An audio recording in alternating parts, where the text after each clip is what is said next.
जय हिंद दोस्तों, मैं नवीन शर्मा आप सभी का स्वागत करता हूं। आशा करता हूं आप सब एकदम अच्छे हैं, एकदम बेहतरीन हैं। एक बार सारे प्यारे दोस्त एक जोश के साथ में बताएंगे कि आप सब कैसे हैं। उम्मीद करेंगे कि बेहतरीन होंगे, शानदार होंगे। और दोस्त, वो घड़ी अब आ चुकी है जिसमें आपका जो जज्बा, जो जोश था, जो तुमने बरकरार रखा हुआ था वर्षों से, वो एक मौका तुमको पहले मिल चुका था। फिर से वो मौका मिला है साथी, तो फिर से उसी ऊर्जा को एक साथ भंडारित करके, इकट्ठा करके हम फिर से फतेह करेंगे और आप फिर से अपनी परीक्षा को बहुत शानदार तरीके से देके आएंगे। ये उम्मीद मैं आपसे करता हूं। और हमेशा इस आरडब्ल्यूए परिवार को, जिसका हिस्सा आप लोग भी हैं, हमेशा यही आशाएं आपसे रहेंगी। आज भी, कल भी और आने वाले कल में भी यही आशाएं आपसे रहेंगी कि आप मेहनत के दम पर अपना भविष्य बनाएंगे। तो साथी, आप सब लोग जानते हैं यूपी पुलिस के इस बार के इन 60,000 से ज्यादा पदों के लिए आरडब्ल्यूए वैसे तो वर्षों से आप लोगों को कक्षाएं कराता आया है। आप लोगों के लिए लगातार प्रैक्टिस वर्षों से होती रही है। लेकिन एक अंतिम समय होता है दोस्त, एक अंतिम पल होता है कि भैया जो हमने आज तक पढ़ा था, अब इस अंतिम समय में हम क्या पढ़ लें, अंतिम समय में हम किन चीजों का रिवीजन कर लें। तो मेरे दोस्त, मैं आपसे प्रॉमिस करता हूं और आपको आसान्वित करता हूं कि इस कक्षा, इन 15 कक्षाओं में मैं अपने पेन से और गागर में सागर में अपने पेन से जो लिख दूंगा परीक्षा में, उससे बाहर हिंदी का कोई प्रश्न तुमको नहीं मिलने वाला है। ये मैंने पहले भी तुमको आशान्वित किया था। अब से 6 महीने पहले भी मैंने तुमसे कहा था कि दुनिया भर की कक्षाएं आएंगी आपके सामने,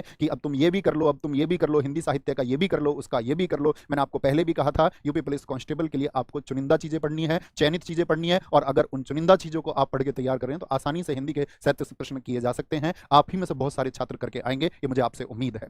तो 15 कक्षाओं को साथी बहुत फोकस पर आप रखें। बहुत ऐसी चीजें हम बहुत आसान भी और जो एकदम से रिलेवेंट है, मॉडरेट चीजें भी हो सकती हैं, ऐसी चीजें भी हो सकती हैं कि प्रश्न परीक्षा में पूछा जा सकता है, उस सबको हम कवर कर लेंगे। किस तरह से हम कवर करने वाले हैं तो वो मैं आपको बता दूं दोस्त। उससे पहले आप जान लें कि ये हमारी प्रैक्टिस सेट की टाइमिंग है जो आप लोगों को अंतिम समय में हमारी टीम करवाने वाली है। तो एक बार आप इसका स्क्रीनशॉट ले लें। हिंदी 1 बजे हर रोज होगी, कोई सैटरडे की छुट्टी नहीं है, कोई संडे की छुट्टी नहीं है। यूपीजी के 2 बजे, जीएस आपका 3 बजे 2 घंटे की क्लास होगी, आज भी होगी। मैथ्स 5 बजे साथी आपका, और मानसिक अभिरुचि 6 बजे शाम को, नॉन वर्बल रीजनिंग 7:30 बजे और 8:30 बजे से वर्बल रीजनिंग होगी। अब बात करते हैं हिंदी के इस सिलेबस का साथी। आप लोग जो हमारी स्ट्रेटजी है उसका एक बार स्क्रीनशॉट ले सकते हैं कि आज की कक्षा में जैसे हम संज्ञा और सर्वनाम करने वाले हैं, तो मैं उम्मीद करूंगा कल मेरे साथी विशेषण, क्रिया और अव्यय को पढ़ के आएंगे और यहाँ कक्षा में जितने प्रश्न मैं उनको कराऊंगा उनको वो बड़े आसानी से उत्तर देंगे।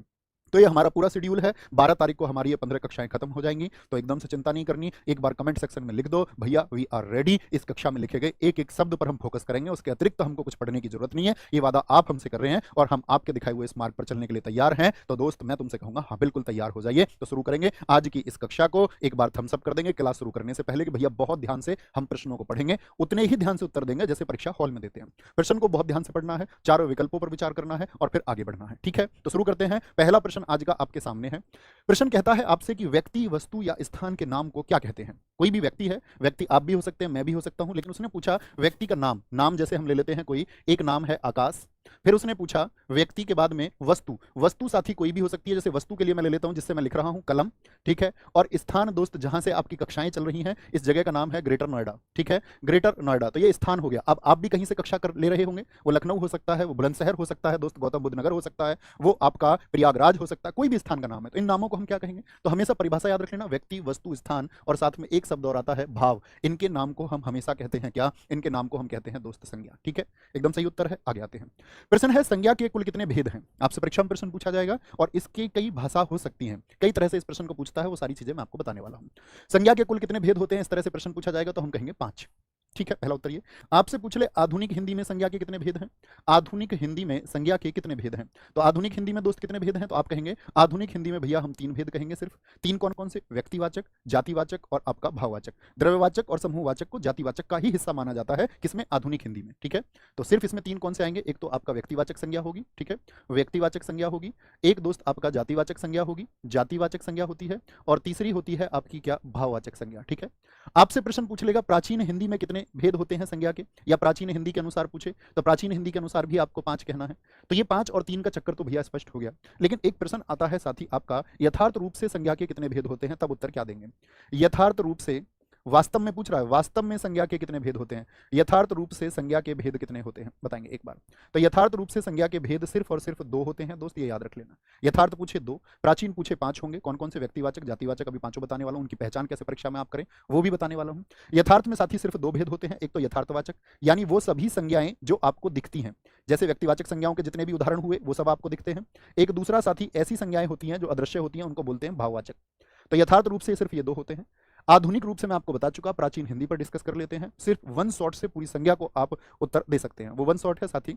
कौन कौन से 5 भेद होते हैं संज्ञा के, तो संज्ञा के भेद आप कहेंगे भैया हम जानते हैं कि 5 भेद होते हैं, उनके उत्तर कैसे दें, अक्सर परीक्षा में प्रश्न पूछा जाता है। जैसे व्यक्तिवाचक संज्ञा, अब मैं आपको किताबी परिभाषा नहीं बताऊंगा, ये मेरी अपनी परिभाषा है दोस्त, उसको समझना। व्यक्तिवाचक संज्ञा कौन सी होती हैं? अगर हम आपका हिंदी की परिभाषा के अनुसार जाएं तो अभी बताया, जो किसी व्यक्ति, वस्तु या स्थान का बोध कराएं, उनके नाम का बोध कराएं, ये तो होती है व्यक्तिवाचक। मैं कहूंगा व्यक्तिवाचक संज्ञा आप अपनी कॉपी पर लिखिए पेन लेकर के, जिसके जैसा कोई ना हो, मतलब वो दुनिया में अकेली होती है। अब आप ऐसी चीजें लिखिए जो दुनिया में अकेली होती हो, जैसे मैं बोल दूं गांधी जी, गांधी जी की बात कर रहे हैं तो महात्मा गांधी जी की बात कर रहे हैं, क्या है, दुनिया में अकेले हैं। मैं किसी के नाम की बात करूं राम, किसी स्थान के बात करूं मैं आपसे, जैसे स्थान कोई भी हो सकता है, लखनऊ हम लिख सकते हैं, आगरा हम लिख सकते हैं, ठीक है, लखनऊ हो गया। कोई स्थान, जैसे हम किसी पर्वत का नाम दे रहे हो, हिमालय, मैं बात करूं माउंट एवरेस्ट की, किसकी, माउंट एवरेस्ट। मैं बात कर लूं साथी केटू की, मैं बात कर लूं किसी नदी नर्मदा की, मैं बात कर लूं किसी झरने कुंचिकल की, तो जिसको हमने नाम दे दिया और ये दुनिया में अकेला होता है। ऐसा तो नहीं है नर्मदा दो हो, नर्मदा के जैसी और नहीं, नर्मदा अपने आप में विशेष है। तो एक परिभाषा तो ये हुई। तो आप क्या बोलेंगे भैया, जो छोटी सी मेरी परिभाषा लिखना कहीं किनारे पर, पेपर में मत लिख देना, कहीं लिखित परीक्षा में लिख के आ जाओ, लिखना जो दुनिया में अकेली हो, दुनिया में अकेली हो, वो कैसी संज्ञा होती है? अभी इसकी मदद से हमको प्रश्नों के उत्तर देने हैं। जी भैया, वो व्यक्तिवाचक संज्ञा होती है। अब हम बात करते हैं दूसरी कौन सी होती है, जातिवाचक संज्ञा। जातिवाचक संज्ञा परिभाषा है जो एक जाति का बोध कराए, लेकिन मेरी परिभाषा क्या है आप लोगों के लिए? परिभाषा है जिसके जैसे और हों, जिसके जैसे और भी होते हों। तो आप सोचिए उन चीजों को, जिसके जैसे और भी हों, जिसके जैसे और भी हों, वो सब क्या है, वो आपका जातिवाचक है।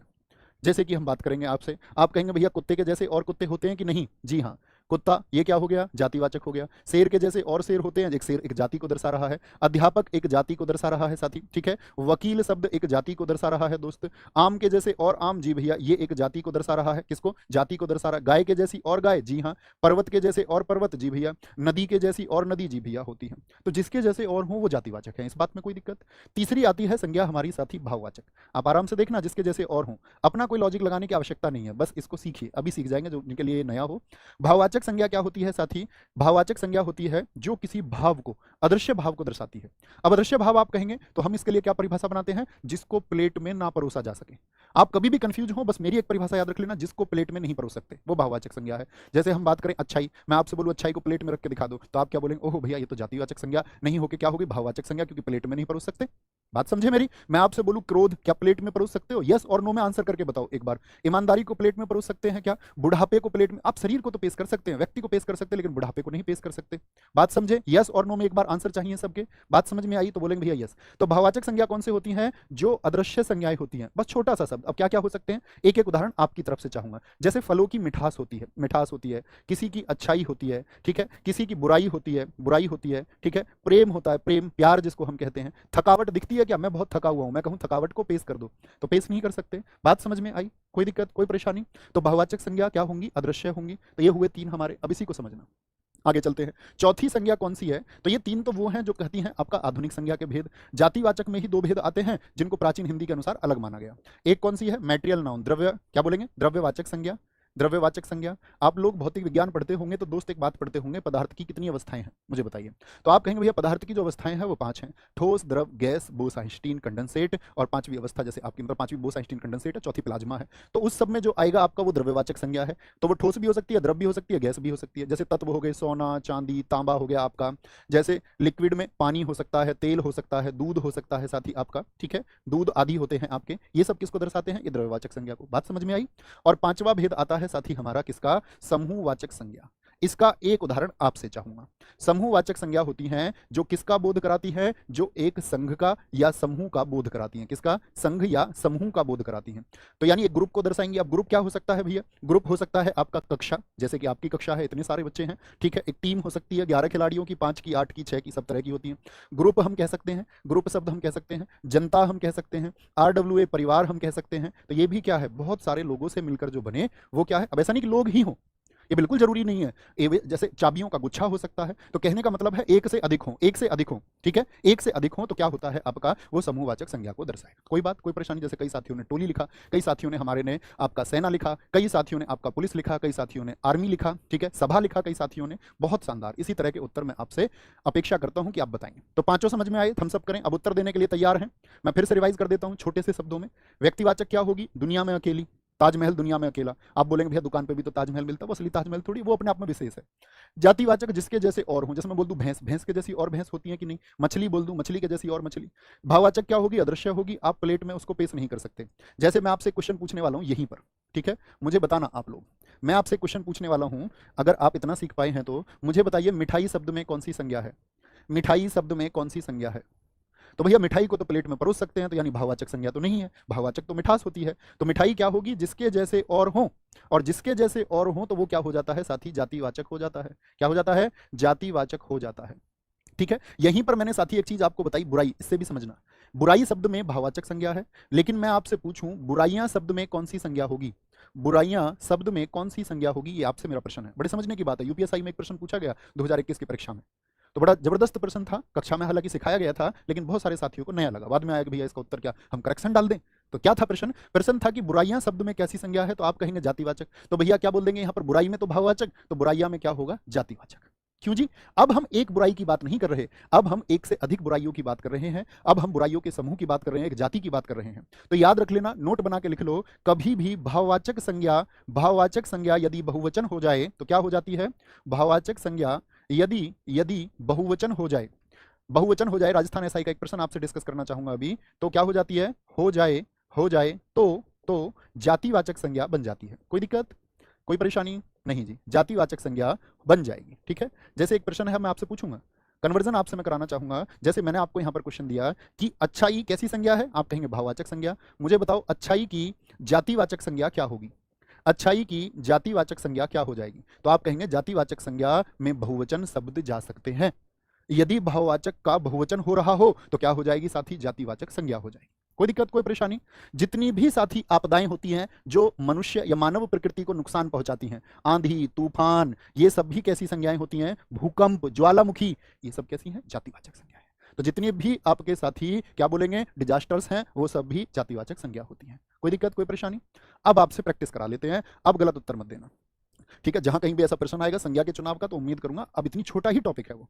क्वेश्चन है, हिंदी में शब्दों का लिंग निर्धारण, किसी भी शब्द का लिंग आप क्या कहते हैं? जैसे एक शब्द है पुस्तक, इसको आप क्या बोलेंगे कि भैया ये पुल्लिंग है कि स्त्रीलिंग है? तो हिंदी में जो शब्दों का लिंग निर्धारण है वो किसके आधार पर होता है? हमेशा संज्ञा के आधार पर होता है। कि संज्ञा एक शब्द आपको चाहिए, पहले संज्ञा शब्द होना पड़ेगा, तब हम वाक्य लिखेंगे, और वाक्य लिखकर फिर हम चुनाव करते हैं क्रिया के आधार पर, विशेषण आदि के आधार पर, जिसको कहते हैं हम क्या साथी? आपका क्या बोलते हैं? आपका क्या बोलते हैं? कि संज्ञा के आधार पर निर्धारण होगा।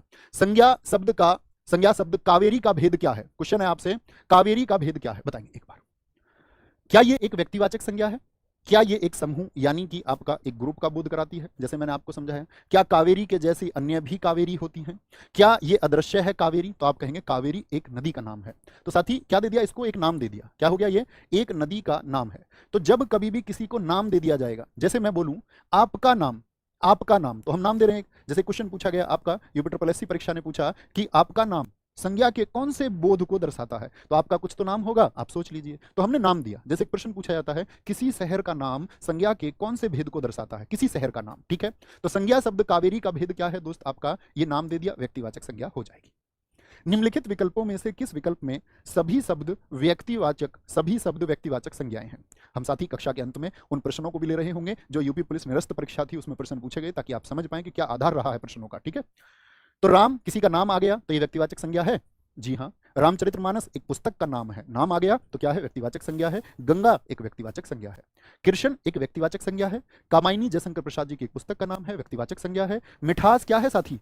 मिठास, बड़ा कंफ्यूजन होता है दोस्तों को। मैं आपसे पूछता हूं मीठा शब्द क्या है? मीठा, तो आप कहेंगे भैया मीठा व्यक्ति नहीं, मीठा व्यक्ति मत बोलिए, बोलिए मीठा पान। तो पान कैसा है? मीठा। तो जो किसी की विशेषता बताए वो तो विशेषण है, विशेषण है। क्या हो गया? जो किसी की विशेषता बताई वो तो विशेषण है। मिठाई अभी बताया आपको, मिठाई जातिवाचक संज्ञा है। और मिठास क्या है? वो भाव है, अदृश्य है। लखनऊ व्यक्तिवाचक है। आम जातिवाचक है। बुढ़ापा क्या है? आपका भाववाचक है।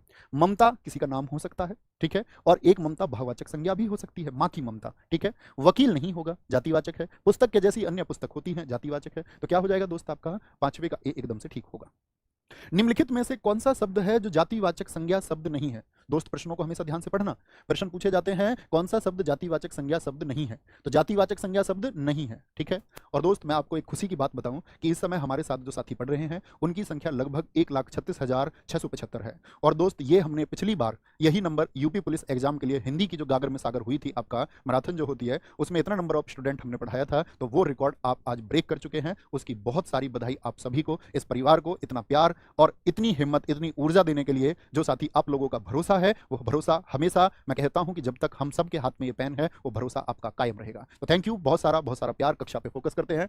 तो जातिवाचक संज्ञा शब्द नहीं है। पशु के जैसे अन्य पशु होते हैं, जी हाँ, ये तो जातिवाचक है। घर के जैसे अन्य घर, जी हाँ। नदी के जैसी अन्य नदी, बताएंगे एक बार, जी हाँ। लेकिन नर्मदा किसी का नाम आ गया, और नाम आएगा तो साथी आप क्या चुनेंगे कि भैया नाम जब कभी भी आ जाएगा तो वो व्यक्तिवाचक संज्ञा हो जाएगी। कोई दिक्कत, कोई परेशानी? नाम आते ही क्या हो जाएगा? व्यक्तिवाचक संज्ञा। यह नाम नहीं आया किसी का नाम नहीं आया है, आगे आएंगे। शहर संज्ञा का कौन सा प्रकार है? जो शहर शब्द है वो संज्ञा का कौन सा प्रकार है? जैसे कि मैं बात करूं, एक तो हम नाम दे दें किसी शहर को, जैसे कि हम किसी शहर को नाम देने पे आ जाए, आपके से दिल्ली शहर है एक, दिल्ली को हमने नाम दे दिया। आगरा एक शहर है, आगरा एक शहर है, तो ये तो हो गया शहर का नाम। प्रश्न को समझना है। अगर पूछ ले शहर का नाम संज्ञा का कौन सा भेद है, तो शहर का नाम ये नहीं पूछा उसने तो सिर्फ पूछा है शहर। उसने क्या पूछा है? सिर्फ पूछा है शहर, और शहर के जैसे अन्य शहर होते हैं, तो ये क्या हो जाएगा? जातिवाचक। तो सिर्फ इतना अंतर है, सिर्फ शहर पूछे और प्रश्न पूछ लेता शहर का नाम संज्ञा का कौन सा भेद है, तो कंफ्यूज तो नहीं होंगे? जी भैया, बिल्कुल नहीं होंगे। आगे आते हैं। समुद्रगुप्त भारत का नेपोलियन था। यह नेपोलियन किस प्रकार की संज्ञा का उदाहरण है? नेपोलियन किस प्रकार की संज्ञा को दर्शा रहा है? समुद्रगुप्त आप जानते हैं दोस्त, समुद्रगुप्त जानते हैं, इतिहास में पढ़ते होंगे ना आप, 335 से लेकर के 380 तक उसने शासन किया। तो समुद्रगुप्त जो है इस वाक्य में, ये तो हो गया व्यक्तिवाचक संज्ञा, ये तो क्या हो गया? व्यक्तिवाचक संज्ञा हो गई। लेकिन समुद्रगुप्त को थोड़ी ना पूछ रहा है, वो तो पूछ रहा है कि यहां पर नेपोलियन किस प्रकार की संज्ञा, तो किससे तुलना की गई? नेपोलियन से। तो यानी नेपोलियन कोई और भी है, जो नेपोलियन बोनापार्ट है, तो नेपोलियन क्या हो गया यहां पर? तो तुलना किसी और से हुई, यानी नेपोलियन के जैसे और बनाने का प्रयास किया एक समुद्रगुप्त, अन्य इतिहासों में अन्य किसी को बनाया गया। तो यानी कि नेपोलियन को एक से ज्यादा करने का प्रयास किया गया, और एक से ज्यादा जिसके जैसे और हो, मैंने आपको बताया, वो जातिवाचक संज्ञा हो जाती है। समझ रहे हैं? एक से ज्यादा करने का प्रयास और जिसके जैसे और हो, वो क्या हो जाएगा साथी? आपका जातिवाचक संज्ञा हो जाएगी। हथियार में कौन सी संज्ञा है? दोस्त बहुत एकदम सटीक उत्तर आप लोगों के चाहिए, गलती की गुंजाइश नहीं होनी चाहिए। हथियार में कौन सी संज्ञा है? तो हथियार क्या व्यक्तिवाचक है? नाम दिया क्या किसी हथियार का? ठीक है, क्या बोलेंगे? गुणवाचक है, जातिवाचक है, या फिर भाववाचक है? तो आप कहेंगे भैया, ये कुछ साथी तो लिख रहे हैं, उत्तर अपना प्लीज ऐसे दें, 9th का ए, ताकि पता तो चले कुछ साथी ठीक भी उत्तर दे रहे हैं या नहीं। कुछ तो कुछ भी क्या देते हैं, बाकी सबके उत्तर को देख के लिख देते हैं। अपना खुद का उत्तर देना, किसी और के उत्तर को देख के नहीं लिख देना है कि किसी और ने लिख दिया तो मैं भी लिख देता हूं। हाथ को थोड़ा थामिए दोस्त। तो क्या बोलेंगे? हथियार के जैसे अन्य हथियार होते हैं, जी हाँ, ये एक जातिवाचक शब्द हो गया। क्या हो गया? जातिवाचक हो गया। सौंदर्य कैसा शब्द है? सौंदर्य साथी बताएंगे कैसा शब्द है, बताएंगे सौंदर्य कैसा शब्द है? सबकी तरफ से ठीक उत्तर आना चाहिए। अब सोचना होगा कि किस शब्द से बना होगा। क्या वो एक साथी सार्वनामिक विशेषण है? क्या बोलेंगे? सार्वनामिक विशेषण तब होता है भैया यदि आपका सर्वनाम का पड़ोसी संज्ञा शब्द हो जाए। सर्वनाम का पड़ोसी, यह घर कैसा है, यह घर मेरा है, सर्वनाम का पड़ोसी यदि संज्ञा शब्द हो जाए। गुण दर्शा रहा है, क्या विशेषता बता रहा है? क्या बोलेंगे? भैया सुंदर से बना हुआ शब्द है। आप किसी के सौंदर्य को प्लेट में परोस सकते हैं क्या? यस और नो? तो 10th का उत्तर क्या हो जाएगा? भाववाचक संज्ञा होगा। बात समझ पा रहे हैं? सौंदर्य के जैसे अन्य सौंदर्य हो सकते हैं क्या? नहीं जी। ठीक है। हाँ, ये गुणवाचक विशेषण कब होता, ये भी मेरा आपसे प्रश्न है कि विकल्प सी कब होता? जब शब्द होता सुंदर। तो सुंदर शब्द कैसा है? सुंदर विशेषण है, क्योंकि किसी की विशेषता बताएगा। जैसे मैं बोलता हूं आपसे, क्या बोल देंगे?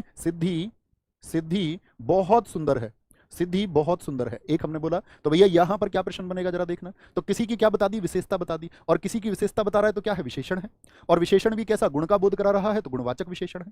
बात समझ में आई? जी भैया, बात समझ में आती है। इसीलिए हम सौंदर्य को गुणवाचक विशेषण नहीं लिखेंगे, सुंदर शब्द होता तो लिखते। ठीक है। निम्नलिखित प्रश्न में 4 विकल्पों में से उस विकल्प का चयन करें जो भाववाचक संज्ञा का सही विकल्प नहीं है, यानी कि जो भाववाचक संज्ञा का बोध यानी कि हमको नहीं कराता है। तो बूढ़ा, फैलाव, परिष्कार या फिर प्रयोग। तो आप कहेंगे फैलाव क्या है? एक भाववाचक संज्ञा भैया है। किसी शहर या बोलते किसी लहर का फैलाव बहुत दूर तक है, तो आप लहर देख पाएंगे, फैलाव अदृश्य शब्द है। परिष्कार यानी शुद्ध रूप से हम बोल सकते हैं परिष्कृत किया हुआ, उसको देख नहीं सकते। प्रयोग, आपको वस्तुएं दिख सकती हैं, प्रयोग नहीं दिखेगा। ये तीनों की तीनों कैसी हैं? भाववाचक संज्ञाएं हैं। लेकिन बूढ़ा क्या है? यह व्यक्ति बूढ़ा है। तो ये बूढ़ा शब्द क्या है दोस्त? एक बार उत्तर दीजिए, मैं आपसे पूछ रहा हूं, यह व्यक्ति बूढ़ा है। तो आप क्या कहेंगे? आप कहेंगे भैया व्यक्ति की विशेषता बताई गई है, और जो विशेषता बताए वो आपका विशेषण शब्द होता है। क्या होता है दोस्त? भाई जो संज्ञा और सर्वनाम की विशेषता बताए उन्हीं शब्दों को हम विशेषण शब्द कहते हैं। कोई दिक्कत, कोई परेशानी नहीं जी। नेक्स्ट, दिए गए शब्द की भाववाचक संज्ञा ज्ञात कीजिए। सर्व एक शब्द है जो कि साथी आपका अगर मैं बात करूं तो एक अव्यय का बोध कराता है। किसका? एक अव्यय का बोध कराता है। उसकी भाववाचक संज्ञा क्या होगी? सर्व की। तो आप क्या बोलेंगे? सर्व की सर्वे सर्वस्व होती है भाववाचक संज्ञा। यानी कि भैया हम एक बात यहां पर और सीखते हैं, एक तर्क और सीखते हैं कि भाववाचक संज्ञा का निर्माण अन्य शब्दों से भी संभव है। ठीक है, जैसे कि हमने अभी अव्यय से बनाया आपका क्या? सर्वस्व को। प्रश्न पूछ रहा है इनमें से कौन सी भाववाचक संज्ञा है, कौन सी भाववाचक संज्ञा है जो क्रिया से नहीं बनी है, क्रिया से नहीं बनी है। तो इस बात का क्या मतलब है, यानी कि अन्य शब्दों से बन सकती है। जी भैया बिल्कुल बन सकती है। तो अन्य शब्दों से जब बन सकती है तो कितने प्रकार से बन सकती है, तो हम बोलते हैं भैया 5 प्रकार से आपका भाववाचक संज्ञा को बनाया जा सकता है। कैसे कैसे, जातिवाचक संज्ञा से बना सकते हैं, क्रिया से बना सकते हैं, विशेषण से बना सकते हैं, सर्वनाम से बना सकते हैं, और अव्यय से भी भैया हम उसको बना सकते हैं। इतनी बात में कोई दिक्कत, जी भैया बना लेंगे। तो मैं अगर आपसे प्रश्न पूछूं कि भैया अगर हमको निर्माण करना है, मैं कुछ शब्द आपको दूंगा तो आप बनाने के लिए तैयार हैं उनको, जी भैया हम उनको कर देंगे। तो मेरा प्रश्न है आपसे, सबसे पहला तो बताइए मुझे कि भाववाचक संज्ञा का निर्माण कितने प्रकार से संभव है। तो संख्या में उत्तर क्या देंगे, सारे दोस्त उत्तर दें पहले कि भाववाचक संज्ञा का निर्माण कितने प्रकार से संभव है। क्या उत्तर देंगे, बोलेंगे, सबका उत्तर चाहिए मुझे। बोलेंगे भैया कि भाववाचक संज्ञा का जो निर्माण है कितने प्रकार से संभव है, तो आपने उत्तर दिया भैया 5 प्रकार से संभव है। तो क्या बोलेंगे, यहां पर भाववाचक संज्ञाएं मैं आपसे बनवाना चाहूंगा जो अक्सर परीक्षा में पूछी जाती है। ठीक है, तो भाववाचक संज्ञा आप मुझे बताएंगे कि भैया सबसे पहले मैं शब्द दूंगा, 2-2 शब्द देंगे सिर्फ, उसी से आपका ज्ञान पता चल जाएगा। सॉरी, क्या बोलेंगे, आपका जातिवाचक संज्ञा से, जातिवाचक संज्ञा से भाववाचक संज्ञा बना देंगे। जी हाँ, जातिवाचक संज्ञा से। तो मैं 2 शब्द आपको देता हूं जातिवाचक संज्ञा के दोस्त, जिसमें पहला है आपका बच्चा। बच्चा शब्द की भाववाचक संज्ञा क्या होगी ये आपको बतानी है यहां पर। और नेता एक जातिवाचक शब्द है, इसकी भाववाचक संज्ञा क्या होगी। दूसरा प्रश्न है मेरा आपसे कि क्रिया से बना सकते हैं यहां या ना। जी भैया, तो क्रिया से बनाए तो क्रिया से भी 2 शब्द आपको दे देते हैं। जैसे सजना एक क्रिया शब्द है, सजना है मुझे सजना के लिए। क्या बोलेंगे, आपका चढ़ना एक क्रिया शब्द है, उसकी भाववाचक संज्ञा क्या होगी। तीसरा मैंने आपसे कहा विशेषण से बना सकते हैं, तो बनाइए, बना के दिखाइए तब मानेंगे। विशेषण से, तो विशेषण से भी 2 शब्द दे देते हैं, एक ठंडा शब्द हो गया आपका और एक दोस्त ऊंचा शब्द हो गया, कि इसकी भाववाचक संज्ञा क्या होगी। चौथा, सर्वनाम से बना सकते हैं कि नहीं। जी भैया, सर्वनाम से बना सकते हैं। तो सर्वनाम से यदि बना सकते हैं तो सर्वनाम से दोस्त अगर बात करें, शब्द मैं आपको दे दूं, अपना शब्द की भाववाचक संज्ञा क्या होगी, और अहम मैं अर्थात अहंकार के लिए जो प्रयोग होता है क्या हो जाएगी, आप मुझे बताइए। पांचवा मैंने आपको बताया दोस्त, अव्यय से बना सकते हैं। जी भैया बना सकते हैं। तो अव्यय से जब बना रहे हैं तो अव्यय के भी 2 शब्द मैं आपको दे दूं, जैसे एक शीघ्र हो गया, शीघ्र शब्द की भाववाचक संज्ञा क्या हो जाएगी, ये मैंने आपसे पूछ लिया। और एक मना शब्द दे दिया, इसकी भाववाचक संज्ञा क्या होगी। तो ये 10 प्रश्न हो गए। 10 प्रश्न जो साथी मेरा बता दे तो ये मैं मानूंगा कि वो भाववाचक संज्ञा का निर्माण कर पाने में समझदार व्यक्ति है। बच्चा का क्या हो जाएगा, बच्चा का बनाएंगे, बच्चा का हो जाएगा दोस्त बचपन। ठीक है, नेता का नेतृत्व। सजना का क्या हो जाएगा, सजावट। अब ऐसे शब्द बनाना जिनको प्लेट में नहीं परोस सकते हैं, वही तो भाववाचक संज्ञा है। चढ़ना का क्या हो जाएगा दोस्त चढ़ाई हो जाएगा। ठंडा का क्या हो जाएगा, ठंडाई और ठंड दोनों हो सकते हैं, ठंडाई और ठंड दोनों हो सकते हैं। ऊंचा का क्या होगा, ऊंचा का होगा ऊंचाई। अपना का क्या हो जाएगा, अपनापन। क्या हो जाएगा, अपनापन। अहम का क्या हो जाएगा, अहंकार। क्या हो जाएगा, अहंकार हो जाएगा दोस्त आपका। शीघ्र का क्या हो जाएगा, शीघ्रता, क्योंकि शीघ्र एक अव्यय शब्द है। शीघ्रता क्या है, भाववाचक संज्ञा। मना का मना ही होता है। तो ये भाववाचक संज्ञा 5 प्रकार से बन सकती है। कोई दिक्कत, कोई परेशानी इस बात में। नेक्स्ट, वैधव्य एक भाववाचक संज्ञा है जो कि विशेषण से बना है। कौन से विशेषण से बना है, वैध से बना है, पहली बात तो वैधानिक से बना है, या विधवा शब्द से बना है। तो विधवा से बना है क्योंकि विधवा एक विशेषण शब्द है। जैसे हम बोले विधवा औरत, तो ये किसकी विशेषता दोस्त बता रहा है, मैंने कहा विधवा औरत। तो विधवा किसकी विशेषता बताता है, तो आप कहेंगे भैया ये औरत की विशेषता बता रहा है, यानी एक विशेषण शब्द है, ये एक विशेषण शब्द है। तो हम क्या बोलेंगे, विधवा का विशेषण शब्द होता है वैधव्य। ठीक है, आगे निम्नलिखित शब्दों में से कौन सा शब्द समूहवाचक संज्ञा है, ये ज्ञात करना है। अब समूह मतलब क्या बोलेंगे, एक जैसी वस्तुओं का, एक जैसे या अलग अलग वस्तुओं का एक जगह जो संग्रह हो जाए। जैसे झुंड हो गया, पशुओं का हो सकता है, झुंड हो गया। किरणों का पुंज हो सकता है, किरणों का पुंज हो सकता है दोस्त आपका। पुंज होता है आपका। गुच्छा शब्द का इस्तेमाल कर सकते हैं, चाबियों का हो सकता है। श्रृंखला शब्द का इस्तेमाल कर सकते हैं, श्रृंखला शब्द होता है। ये किसको दर्शाते हैं, समूह को। तो ऐसा ही एक समूह आपको कौन सा दिखता है भैया, गड्डी। विकल्प भी क्या है, ये भैया भाववाचक संज्ञा है।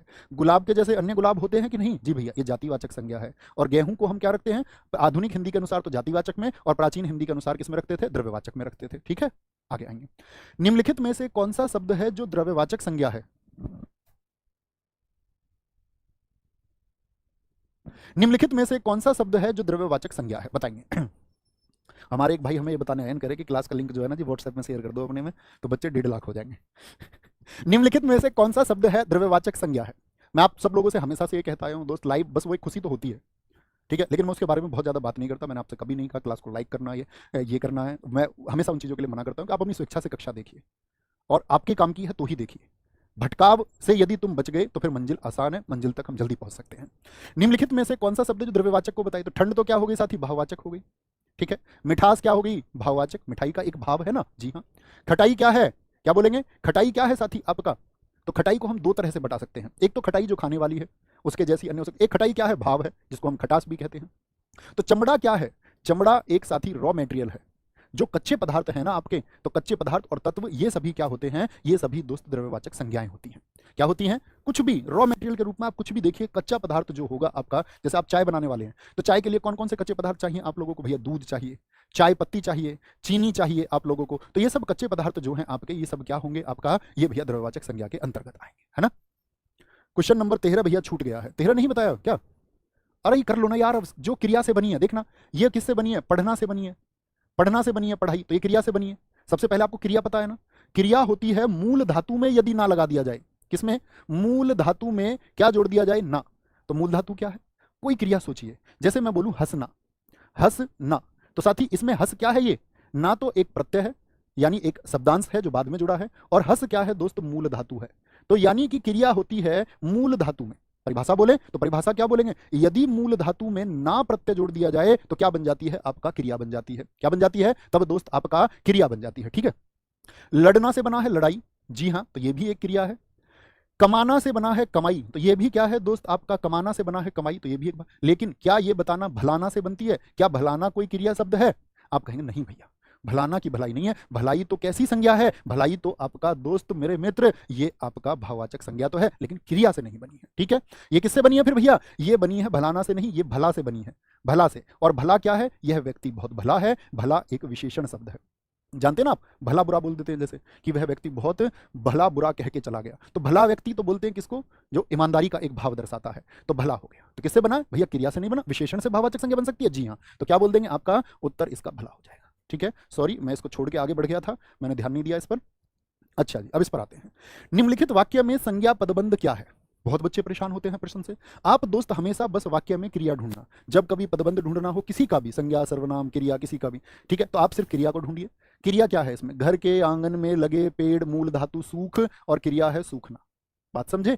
तो जब आप क्रिया को पहचान लें तो क्रिया कौन कर रहा है, अब उसको देखिए। तो घर आंगन में लगे पेड़ सूख गए, क्रिया क्या हुई है? सूखने की। और सूखा कौन है? अब देखिए, तो जो संज्ञा शब्दों को बताए वही संज्ञा पदबंध है। तो किसकी बात चल रही है? घर के आंगन में लगे पेड़ों की बात चल रही है, और जिसकी बात चले वही पदबंध है।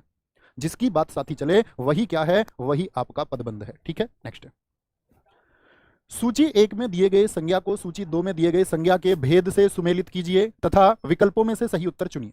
बताइए एक बार क्या होगा? जुलाई, भाई रहने दो ना यार। सूची 1 और सूची 2 में दिए गए संज्ञा के शब्दों के भेद से सुमेलित कीजिए, बताएंगे एक बार। तो जुलाई शब्द क्या होगा दोस्त आपका? कुंज, मैंने बताया आपका एक समूह होता है। पानी किस में आ जाएगा? द्रव्यवाचक संज्ञा में आ जाएगा। जुलाई किस में आ जाएगा? व्यक्तिवाचक संज्ञा है। भाई किसी का नाम दे दिया ना, महीने का नाम, तो नाम तो विशेष हो गया, ठीक है। मार्च कोई नाम हमने दे दिया, श्रावण हम नाम दे दे, आषाढ़ हम नाम दे दे, और महीना क्या है? ये जातिवाचक संज्ञा है।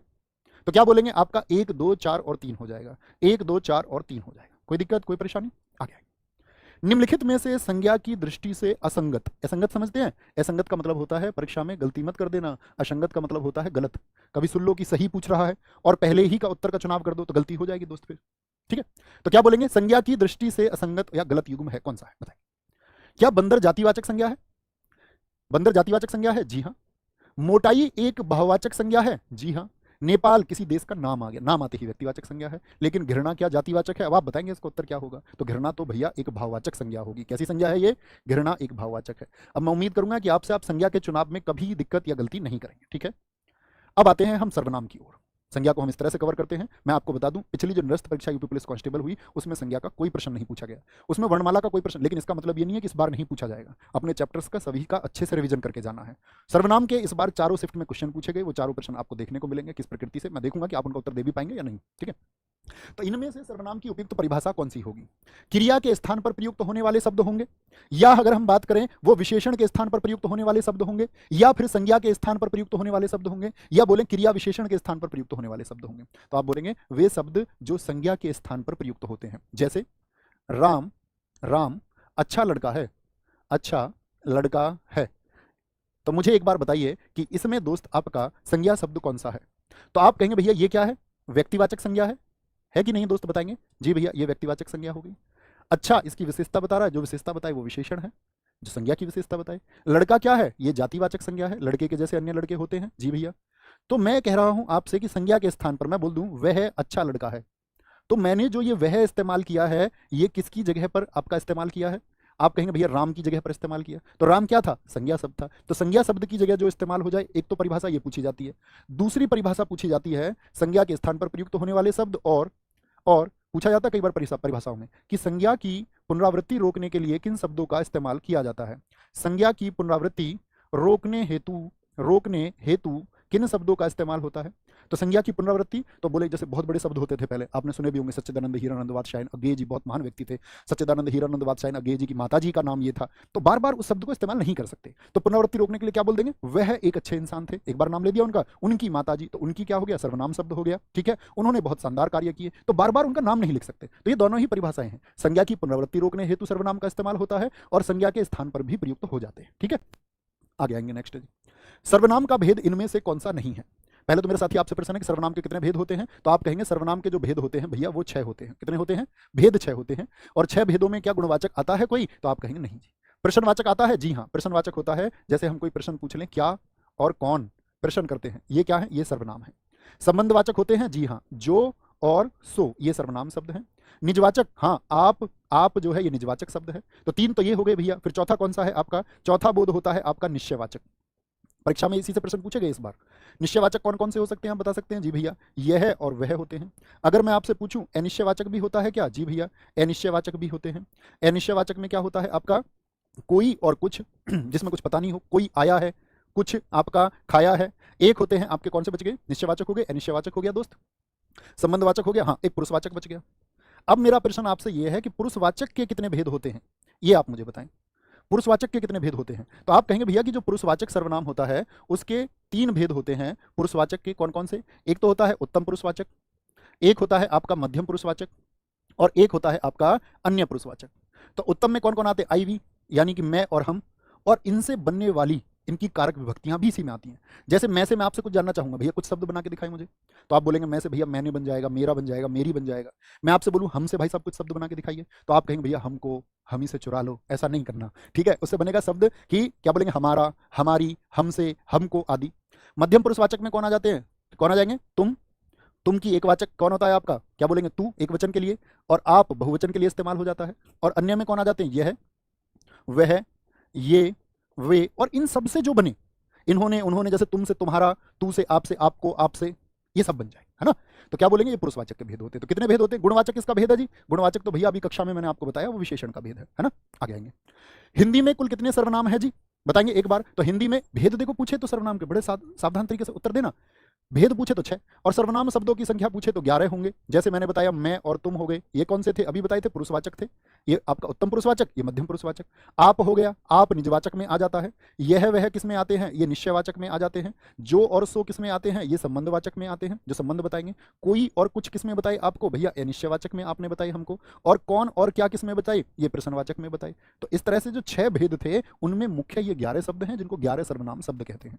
ये किसके हो गए? पुरुषवाचक के, निजवाचक, निश्चयवाचक, संबंधवाचक, अनिश्चयवाचक और प्रश्नवाचक। इनको गिनेंगे तो 11 शब्द होंगे। कितने होंगे? 11 शब्द होंगे। संयुक्त सर्वनाम नामक सर्वनाम की एक पृथक श्रेणी का उल्लेख इनमें से किस विद्वान ने किया? आपको पहले भी बहुत कराया गया, तो आप कहेंगे कौन थे? डॉक्टर दीमसित। यूपीएसआई 2021 प्रश्न जो 2023 में हुआ उससे पूछा गया आपसे। अब पूछा क्या गया था इसमें? इस बार यूपी पुलिस कांस्टेबल में भी पूछा गया कि कोई ना कोई चाहिए हम पे मरने वाला। तो कोई ना कोई क्या है? तो आप कहेंगे कोई भैया एक क्या है आपका? एक सर्वनाम है जो अनिश्चयवाचक है। और जब एक ही सर्वनाम 2 बार प्रयोग हो जाए, कुछ कुछ होता है, कुछ कुछ, तो कुछ क्या बोलेंगे? 2 बार आ गया, तो यही क्या हो जाते हैं? 2 सर्वनाम जुड़ गए, और इन्हीं को हम बोलते हैं संयुक्त सर्वनाम। और इनसे प्रश्न पूछा गया, अभी आपको दिखाऊंगा, ठीक है। नेक्स्ट है जी, निम्नलिखित में सर्वनाम है, कौन सा सर्वनाम होगा बताएंगे? निम्नलिखित में से सर्वनाम कौन सा है, ये आपको बताना है दोस्त। यह है सभा, मनुष्य या फिर हिमालय। क्या बोलेंगे? हिमालय। ये अपना साधारण रूप है। साधारण रूप मतलब बच्चों को मन को प्रसन्न करके पढ़ाने वाला। एक अपना रौद्र रूप भी है, इको गार्डन वाला, ठीक है। निम्नलिखित में से सर्वनाम है, कौन सा है सर्वनाम बताएंगे? यह है सभा, क्या बोलेंगे? समूहवाचक संज्ञा। मनुष्य जातिवाचक संज्ञा। हिमालय व्यक्तिवाचक संज्ञा। यह है निश्चयवाचक सर्वनाम है। निम्नलिखित में से किस वाक्य में सर्वनाम का प्रयोग हुआ है बताएंगे? सर्वनाम का प्रयोग किसमें हुआ है? आज बरसात होगी, इसमें कहीं सर्वनाम है। मैं कल दिल्ली जा रहा हूं, इसमें कहीं सर्वनाम है। घर का काम कर लो। सीमा और रीमा बहनें हैं, सीमा और रीमा बहनें हैं। पेन भी छूट रहा है हाथ से, ये कहते हैं जिस पहले हम छोटे से थे ना तो हमारे गुरुजी कहते थे जिस पर पेन छूट जाए वही पेपर में प्रश्न आ जाता है। तो क्या बोलेंगे, मैं कल दिल्ली जा रहा हूं, तो इसमें क्या बोलेंगे भैया, ये रहा ना पुरुषवाचक सर्वनाम, उत्तम पुरुषवाचक सर्वनाम, बाकी कहीं पर भी नहीं है। उसका भाई खेलता है, वाक्य में सर्वनाम कैसा होगा, उसका प्रश्न है, क्या सर्वनाम छांटिए पहले तो कि भैया सर्वनाम तो उसका है, तो उसका भाई खेलता है ये कैसा सर्वनाम है, इसको देखिए। तो क्या बोलेंगे, तो आप कहेंगे भैया ये आपका जो सब आपका होगा, इसमें क्या होगा, पुरुषवाचक होगा, पुरुषवाचक सर्वनाम होगा, क्योंकि पुरुषवाचक सर्वनाम जो होते हैं आपके, इसमें एक अन्य पुरुषवाचक होता है कि नहीं होता, और अन्य पुरुषवाचक में होता है आपका कौन, यह और वह, और ये जो उसका बनता है ना, ये इस वह से ही बनता है। इसीलिए परिभाषा आती है ना कि वह और उसकी कारक विभक्ति जो होंगी, ये निज तो नहीं है। निजवाचक कब होता, जब काम खुद करने की बात हो। मैं अपने घर में खुद झाड़ू पोछा लगाऊंगा, खुद स्वयं, मैं स्वयं दिल्ली जाऊंगा, मैं अपने आप अपने कपड़े साफ करूंगा, अपने आप, खुद की बात आ जाए, मैं अपनी लड़ाई खुद लड़ूंगा, खुद। तो जब ये बातें आई तब होगा निजवाचक। तो संबंधवाचक कब होता है, उपवाक्यों को जोड़ दे, जैसा करोगे वैसा भरोगे, जैसा बोगे वैसा काटोगे, जैसी करनी वैसी भरनी, ठीक है। और निश्चयवाचक कब होता है, जब निश्चित वस्तु की ओर इशारा करता है, यह घर मेरा है, यह पेन मेरा है, यह शर्ट मेरी है, यह संसार मेरा, ऐसे, ठीक है। निम्नलिखित में से कौन सा उत्तम पुरुषवाची शब्द नहीं है, जो उत्तम पुरुष में नहीं आता, तो उत्तम पुरुष में नहीं आता वो कौन सा होगा, तो आप बोलेंगे भैया तुम तो किस में आता है, मध्यम पुरुष में आता है। भाई तू, तुम और आप, मैंने आपको बताई, आई वी, इंग्लिश वाले बच्चे सुने, यू किस में आता है, वो सेकंड पर्सन है, यू। तो यू मतलब उससे बनने वाले जितने भी हैं, सिंगुलर या प्लूरल, वो सब क्या है, सेकंड पर्सन, यानी मध्यम पुरुष है। ही सी इट दे क्या होते हैं, वन्य पुरुष होते हैं। तो हमको क्या बोलेंगे भैया, ये उत्तम पुरुषवाचक है क्या, जी भैया। ये क्या, ये उत्तम पुरुषवाचक है, जी भैया, ये तो उत्तम हो गया, हमसे बना हुआ है। मुझ किससे बनेगा, ये मैं से बनेगा, उत्तम बनेगा। तो उत्तम पुरुषवाची कौन सा नहीं है, वो मध्यम ही नहीं होगा, तुम नहीं है। आपके घर में स्वयं आया था, खुद, स्वयं, इस वाक्य में अधोरेखित, अधोरेखित मतलब जिसके नीचे रेखा खिंची हुई है, शब्दों का सर्वनाम का प्रकार लिखिए। तो जब स्वयं की बात आए तो निजवाचक। अब आपसे एक एक उदाहरण चाहूंगा, लिख के दिखाओ, तब मानेंगे कि आप गजब के छात्र हैं। जैसे लिख दो कि मैं अपने सिलेक्शन को खुद तय करूंगा, मैं अपनी लड़ाई खुद लड़ूंगा, मैं अपना संघर्ष स्वयं देखूंगा। तो जो खुद की बात है वो निज, निज मतलब किसको बोलते हैं, जैसा बोलते हैं कि यह वस्तुएं निजी हैं, निजी मतलब खुद के लिए। दरवाजे पर कोई आया है, तो गोरी खोल दरवाजा। दरवाजे पर कोई आया है, तो कौन आया है ये दरवाजे पर, बताया क्या उसने। जैसे मैं हमेशा कहता हूं कौन आया, मामा आया है, फूफा आया है, ताऊ जी आए हैं, चाचा जी आए हैं, फूफा जी आए हैं, कुछ बताया क्या, नहीं जी, कोई आया है। तो कोई की गारंटी नहीं है, पता नहीं कौन हो। आप सोच रहे हैं भैया कोई रिश्तेदार है, गेट खोला पता चला टॉमी है, तो गड़बड़ हो जाएगी। तो दरवाजे पर कोई आया, इसका मतलब अनिश्चयवाचक है, निश्चित नहीं है। और ऐसे कौन सा होता है, कुछ। और याद रख लेना कुछ क्या होता है, ये तो होता है वस्तुवाचक। जैसे मैं बोल दूं चाय में कुछ गिर गया है, तो कुछ गिर गया मतलब चाय में कोई वस्तु ही गिरी होगी, प्राणी तो नहीं गिरा होगा। लेकिन कोई किसके लिए इस्तेमाल होता है, ये प्राणीवाचक होता है। दरवाजे पर कोई आया अर्थात कोई प्राणी ही आया होगा, ठीक है। वो कोई भी हो सकता है, मनुष्य हो सकता है, कुत्ता हो सकता है, जानवर अन्य भी हो सकता है।